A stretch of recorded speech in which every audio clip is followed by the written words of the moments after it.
आज हम सीखेंगे अध्याय 2 भिन्न एवं दशमलव भिन्न में भिन्न का सरलतम रूप, मिश्र भिन्न की जोड़ एवं भिन्न का घटाव। भिन्न का सरलतम रूप। आओ हम उदाहरण लेते हैं 3/9 का।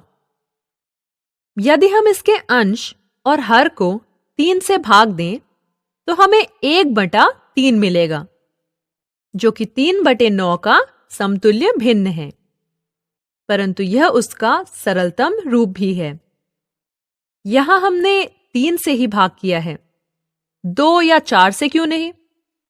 क्योंकि 3 यहां साझा अपवर्तक है दोनों का, पहले अंश का और फिर हर का। इसलिए हमने सीखा कि यदि हम अंश और हर के साझे अपवर्तक से उन्हें भाग देते हैं तो हमें उस भिन्न का सरलतम रूप मिलता है। अब हमारे पास एक दूसरी भिन्न है 10/40। मैं जानती हूं कि 2 दोनों का साझा अपवर्तक है, तो मैं यहां इन्हें 2 से भाग देती हूं। 5/20। अब फिर से देखें, यहां पर 5 एक साझा अपवर्तक है, इसलिए मैं 5 और 20 को फिर से 5 से भाग करती हूं। मुझे मिलता है 1/4। अब क्या मैं 1/4 को फिर से भाग कर सकती हूं? नहीं, क्योंकि यहां 1 के अलावा और कोई दूसरा साझा अपवर्तक नहीं है। इसलिए मैं 1 और 4 को आगे भाग नहीं कर सकती, और पिछले उदाहरण में मैं 1/3 को आगे भाग नहीं कर सकती थी, क्योंकि यह उनका सरलतम रूप था। इसलिए मुझे यह समझ में आया कि भिन्न तभी अपने सरलतम रूप में होगा यदि उसके अंश और हर के बीच 1 के अलावा और कोई साझा अपवर्तक नहीं होगा। अब मैं 10/40 को पहले 2 से भाग करने के बजाय सीधे 10 से भाग कर सकती हूं। बिल्कुल कर सकती हूं। यदि मैं सीधे 10 से भाग करूंगी तो मुझे 1/4 मिलेगा, जो कि सरलतम रूप है। इसलिए यहां पर हमने यह सीखा कि 10 यहां साझा अपवर्तक है, परंतु केवल साझा अपवर्तक नहीं, यह महत्तम समापवर्तक है, म स ब। इसलिए यदि मैं महत्तम समापवर्तक से भाग करती हूं तो मुझे सरलतम भिन्न मिलता है। इसलिए यदि हम भिन्न के अंश और हर को उनके महत्तम समापवर्तक से भाग देते हैं तो आपको उसके भिन्न का सरलतम रूप मिल जाता है। आओ एक दूसरा उदाहरण देखते हैं 1/50। क्या 1 और 50 के बीच 1 के अलावा कोई दूसरा साझा अपवर्तक है? क्या नहीं? तो इसका मतलब यह हुआ कि यह अपने सरलतम रूप में है। अब 5/17 को देखते हैं। क्योंकि ये दोनों अभाज्य संख्याएं हैं और इनका साझा अपवर्तक नहीं है, इसलिए यह भिन्न भी अपने सरलतम रूप में है। अब 25/45 को देखें तो 5 यहां साझा अपवर्तक है और महत्तम समापवर्तक भी। इसलिए यदि 25 और 45 को 5 से भाग करें तो 5/9 मिलेगा, और 5/9 सरलतम रूप है। अब 18 और 72, यहां बहुत सारे साझे अपवर्तक हैं, जैसे 2 और 9 आदि। और यदि हम 9 से भाग करते हैं तो 18 और 72 दोनों ही 9 से भाज्य हैं, परंतु हमें केवल साझा अपवर्तक नहीं चाहिए, हमें महत्तम समापवर्तक चाहिए। इसलिए यहां महत्तम समापवर्तक है 18। इसलिए हम अंश और हर को 18 से भाग देंगे और उत्तर आएगा 1/4, जो कि सरलतम रूप है। अब 14/39 देखते हैं। क्योंकि 14 अभाज्य संख्या नहीं है और 39 भी अभाज्य संख्या नहीं है, क्योंकि 7 दूना 14 और 13 तियां 39, इसलिए 7 और 2 14 के अपवर्तक हैं और 13 और 3 39 के अपवर्तक हैं। अब इन दोनों संख्याओं के अपवर्तक तो हैं, परंतु दोनों में साझा अपवर्तक नहीं है, इसलिए यह भिन्न अपने सरलतम रूप में है। मिश्रित भिन्नों का जोड़। हमने पहले देखा कि भिन्नों का जोड़ कैसे करते हैं, समान भिन्नों को कैसे जोड़ते हैं और असमान भिन्नों को कैसे जोड़ते हैं। अब हम यह देखना चाहते हैं कि मिश्रित संख्याओं का जोड़ कैसे किया जाता है। यहां पर एक उदाहरण है। हमारे पास 1 और 2/5 और 2 और 3/7 है। अब हम इन संख्याओं का जोड़ कैसे करें? जब आप इन संख्याओं को देखते हैं, तब आप पूर्ण संख्याओं के जोड़ और भिन्नों के जोड़ के बारे में सोच सकते हैं। तो यही हम करने जा रहे हैं। पहले हम पूर्ण संख्याओं वाले भाग को जोड़ेंगे। पहले वाली मिश्रित संख्या में पूर्ण भाग 1 है और दूसरी वाली मिश्रित भिन्न में पूर्ण भाग 2 है, तो वह 1 + 2 = 3 हुआ। आओ अब भिन्न वाले भाग को जोड़ें। मतलब हम 2/5 और 3/7 जोड़ने जा रहे हैं। हर जो कि 5 और 7 का एलसीएम है, वह 35 होगा। तो 2/5 का समतुल्य भिन्न 14/35 होगा। हम समतुल्य भिन्न का हर 35 बनाना चाहते हैं, तो 3/7 के लिए यह 15/35 होता है। अब ये दो समान भिन्न हैं, 14/35 और 15/35। 14 और 15 को जोड़ने पर 29 होता है, तो जोड़ आता है 29/35।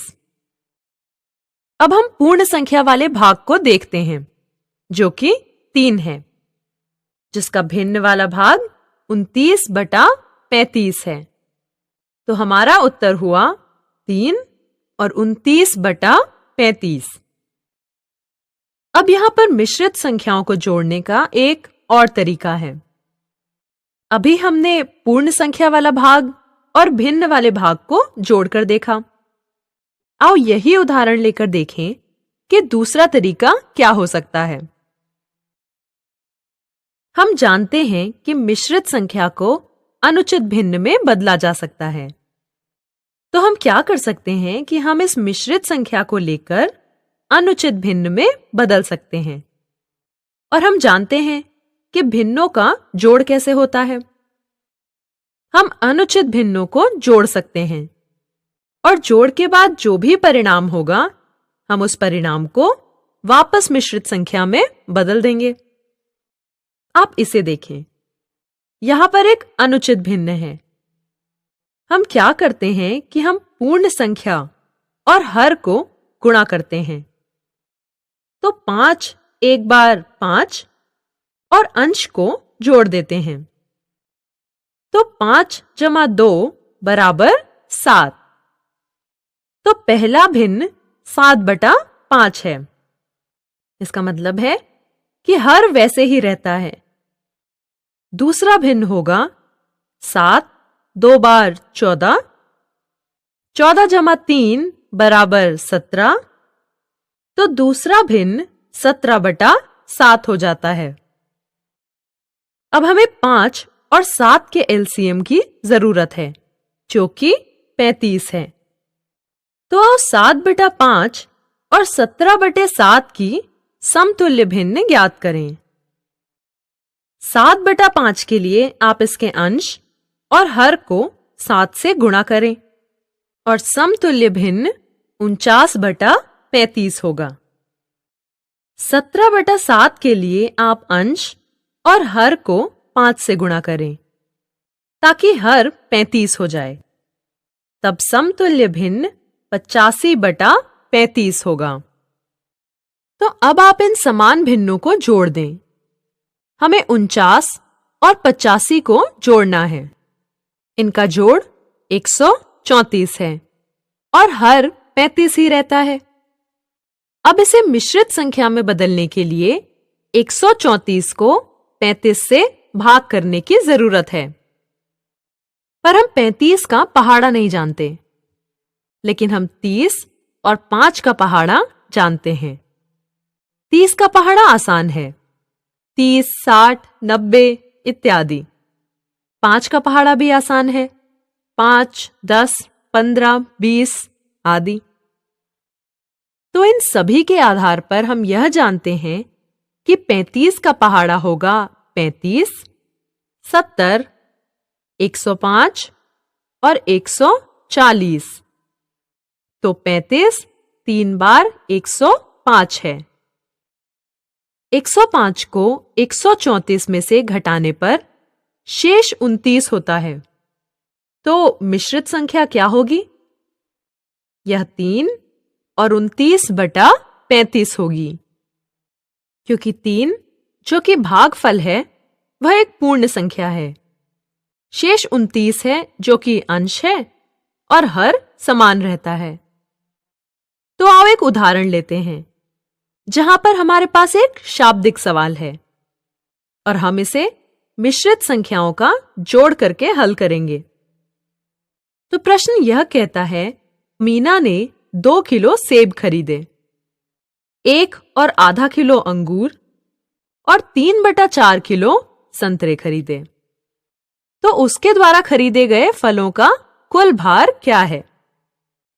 तो हमें क्या करना होगा? हमें इन 3 संख्याओं को जोड़ना होगा। पहली पूर्ण संख्या 2 है, फिर एक मिश्रित संख्या है जो कि 1 और आधा है, और फिर एक भिन्न है जो कि 3/4 है। तो हम क्या करते हैं कि हम पहले सभी पूर्ण संख्याओं को जोड़ देते हैं, जो कि यहां पर है 2 और 1। तो पूर्ण संख्याओं का जोड़ यहां 3 है। अब हम भिन्न वाले भाग लेते हैं, जो कि 1/2 और 3/4 हैं।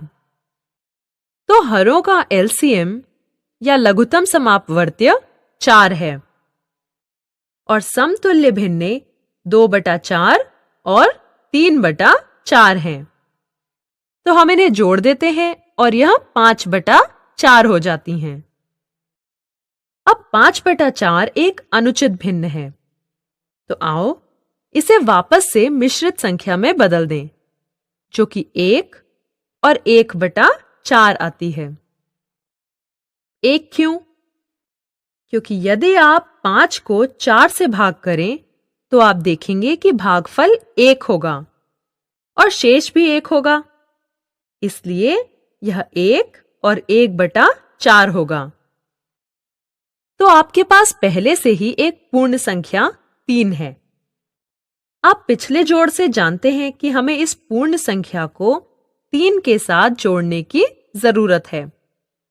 तो पूर्ण संख्या 4 बनती है और भिन्न 1/4।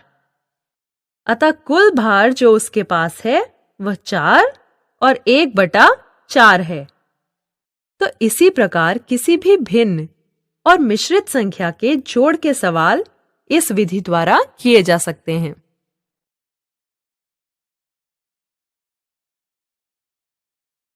भिन्नों का घटाव।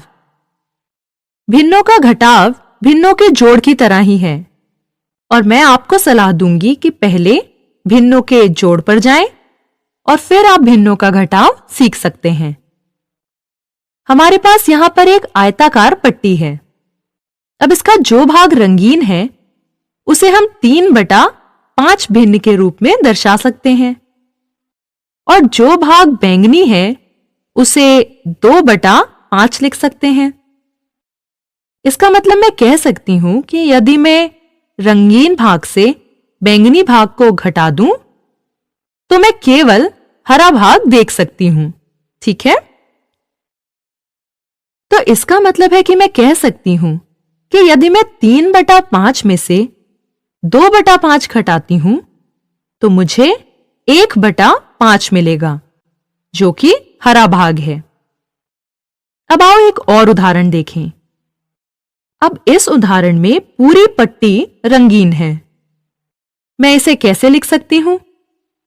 मैं कह सकती हूं कि 5/5 या पूरी की पट्टी रंगीन है। अब कितना भाग हरा है? 3/5, क्योंकि 5 में से 3 भाग हरे हैं। तो मैं कह सकती हूं कि 3/5 हरा है।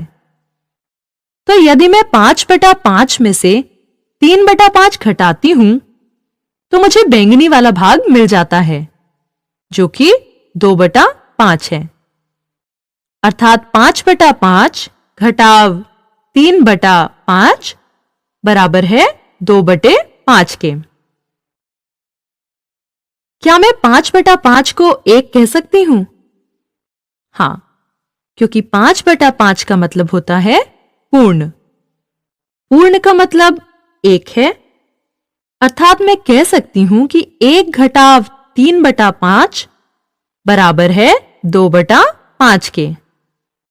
तो हमने यहां क्या सीखा?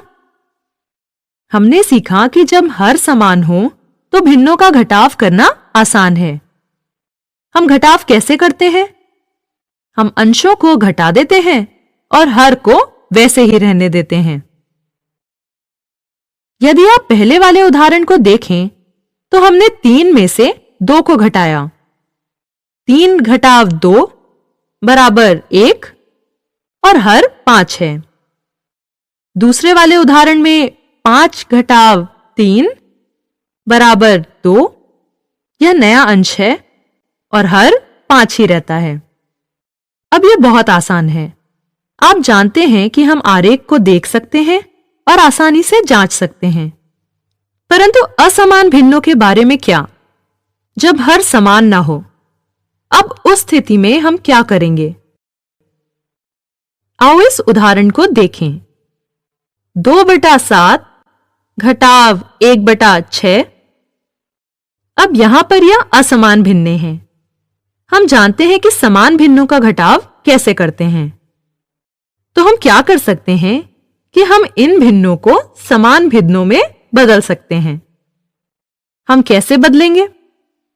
हम हरों का एलसीएम या लघुत्तम समापवर्त्य ज्ञात करेंगे और फिर इन भिन्नों का समतुल्य भिन्न ज्ञात करेंगे, जहां पर हर एलसीएम के बराबर होता है। तो आओ 2/7 और 1/6 के लिए यही करें। हर 7 और 6 है, तो 7 और 6 का एलसीएम या लघुत्तम समापवर्त्य 42 है, क्योंकि 6 बार 7 बराबर 42। अब आओ समतुल्य भिन्न ज्ञात करें। 2/7 के लिए समतुल्य भिन्न 12/42 है। हमने अंश और हर को 6 से गुणा किया। 1/6 के लिए समतुल्य भिन्न 7/42 है। यहां पर हमने अंश और हर को 7 से गुणा किया। अब हमारे पास जो भिन्ने हैं वो सब समान भिन्ने हैं। 12/42 और 7/42 समान भिन्ने हैं। तो अब घटाना बहुत ही आसान है। आओ घटाएं। 12 घटाव 7 बराबर 5। तो उत्तर है 5/42। अर्थात 2/7 घटाव 1/6 बराबर 5/42।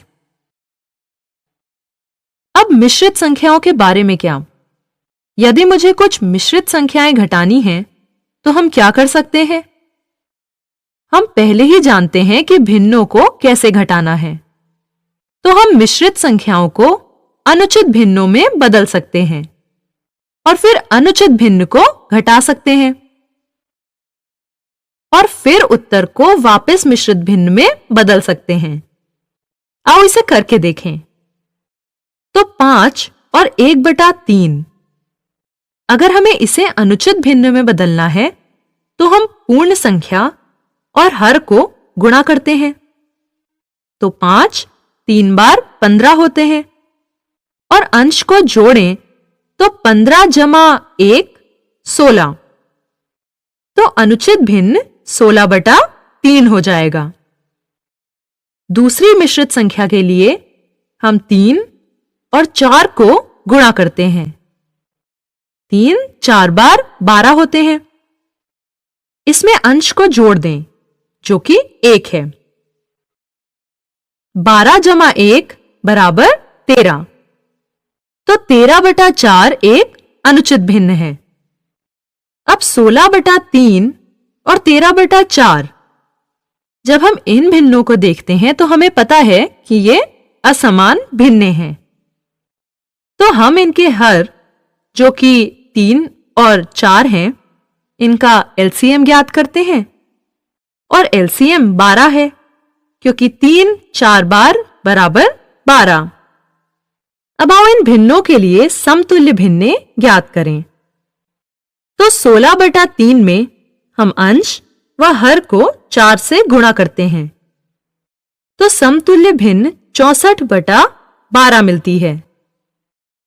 13/4 के लिए हम अंश और हर को 3 से गुणा करते हैं तो हमारी समतुल्य भिन्न है 39/12। अब ये समान भिन्न हैं तो यह घटाव करना आसान है। 64 घटाव 39 उत्तर 25 है। अब हर वही रहता है तो हमारा उत्तर है 25/12। अब 25/12 यह किस तरह का भिन्न है? यह एक अनुचित भिन्न है। तो आओ इसे वापस मिश्रित संख्या में बदल दें। हम यह कैसे करते हैं?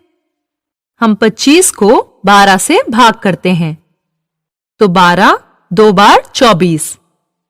25 घटाव 24 बराबर 1 है जिसका मतलब है शेष 1 है। अब हम मिश्रित संख्या लिखते कैसे हैं? भागफल पूर्ण संख्या बन जाता है और इस स्थिति में वह 2 है। शेषफल अंश बन जाता है और हर वही रहता है। तो हमारा उत्तर है 2 और 1/12।